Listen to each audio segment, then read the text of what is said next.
क्योंकि इसको लेके लगातार 14 तारीख से जब से मैं ये कहना चाहता हूँ, जिन नौजवानों ने आत्महत्या की है वो आत्महत्या नहीं है, बल्कि सरकार ने उनको आत्महत्या करने के लिए मजबूर किया गया है। इसलिए हम कहते हैं उनको शहीद की संज्ञा देते हैं।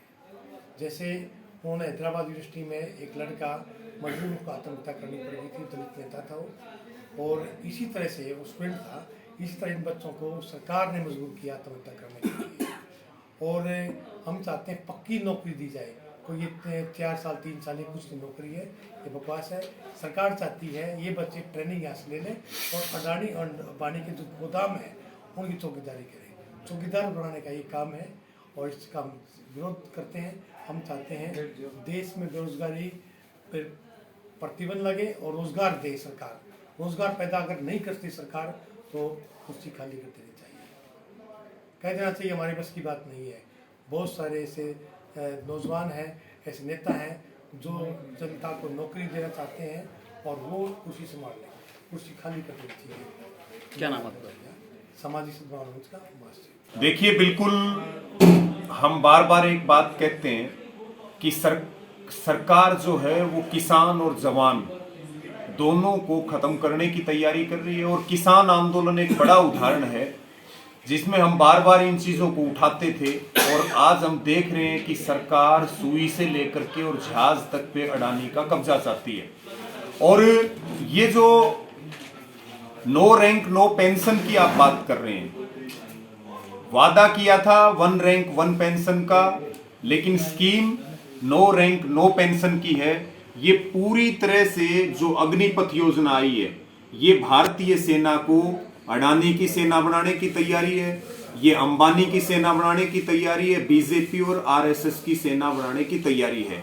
और भारतीय सेना का अपना एक खौफ है पूरी दुनिया में, और बहुत लड़ाइयां भारतीय सेना ने जीती हैं। उसके बावजूद उनको शाबाशी देने की बजाय उनका मनोबल तोड़ने का काम किया जा रहा है, जिसका विरोध देश का नौजवान भी कर रहा है, देश का किसान भी कर रहा है और देश का मजदूर भी कर रहा है। और हम सीधे सीधे ये कह सकते हैं कि किसान आंदोलन में जो इनको करारी हार मिली, उसी करारी हार का बदला लेने के लिए किसान मजदूरों के बच्चों के भविष्य के साथ अग्निपथ योजना के माध्यम से जो है उनके भविष्य के साथ खिलवाड़ करने की तैयारी है। और निश्चित तौर पर पूरे देश में विरोध है, और हम जो हमारे युवा साथी हैं उनका पूरा साथ इस लड़ाई में देंगे। और या तो सरकार इस अग्निपथ योजना को वापस लेगी, और वापस नहीं लेगी तो मुझे लगता कि मोदी सरकार की ताबूत में, बीजेपी की ताबूत में ये एक बहुत बड़ी कील साबित होगी। जी, आज क्या फैसला रहा जाट धर्मशाला में? देखिए, जाट धर्मशाला में जो 24 जून को संयुक्त किसान मोर्चा ने जो कॉल दी है, एक तो पूरी ताकत के साथ पूरे हरियाणा में जिला और तहसील मुख्यालयों पर उसका पालन करते हुए जिला और तहसील मुख्यालयों पर शांतिपूर्ण प्रदर्शन किए जाएंगे, राष्ट्रपति के नाम ज्ञापन दिए जाएंगे। और 27 जून को हरियाणा में एक पैदल यात्रा भी रखी गई है, जो भिवानी के गांव तालू से और जींद के जुलाना के गांव लिजवाना तक पैदल यात्रा जाएगी, और वहां एक विशाल सभा भी होगी।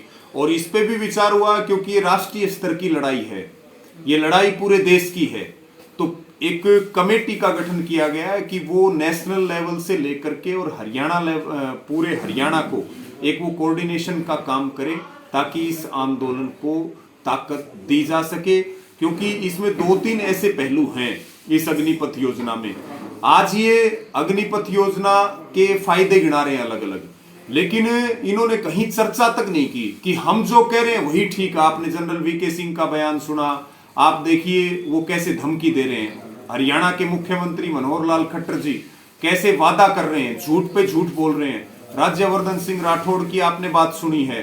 और इसमें हम ये कह सकते हैं कि अगर ये योजना इतनी अच्छी है तो फिर एमएलए और एमपी के लिए भी एक कानून बना देना चाहिए कि उनके बच्चे जब 17.5 साल की उम्र के होंगे तो वो अग्निवीर बनने के लिए जाएंगे, वो अग्निवीर बनने के लिए जाएंगे।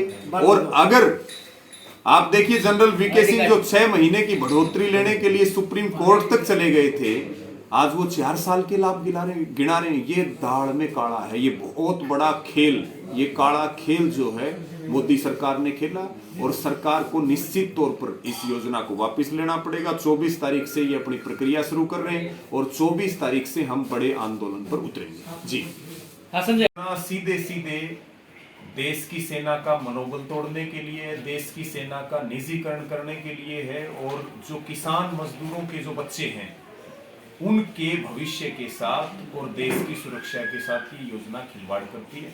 और जैसे ही इस अग्निपथ योजना की घोषणा हुई तो पूरे देश में नौजवानों का आक्रोश है और वो सड़कों के ऊपर आंदोलन कर रहे हैं और एक तरह से पूरे देश में सरकार के इस निर्णय का विरोध हो रहा है और शांति व्यवस्था और कानून व्यवस्था बिल्कुल बिगड़ चुकी है, क्योंकि सरकार जानबूझ के बार बार, अभी सेनाओं के अध्यक्षों की मीटिंग थी तो उसमें भी युवाओं को, जो सेना के अध्यक्ष थे, वो भड़काने का काम कर रहे थे कि हम पीछे की जितनी भर्तियां हैं उन सबको रद्द करते हैं। तो इसलिए ये अलोकतांत्रिक काम सरकार ने किया और ये अग्निपथ योजना नहीं है, ये अडानी पथ योजना है और इस योजना को सरकार वापस ले। इसके लिए आज हरियाणा के खापों की, संगठनों की और अलग अलग जो युवाओं के संगठन हैं उनकी मीटिंग जींद की जाट धर्मशाला में हुई है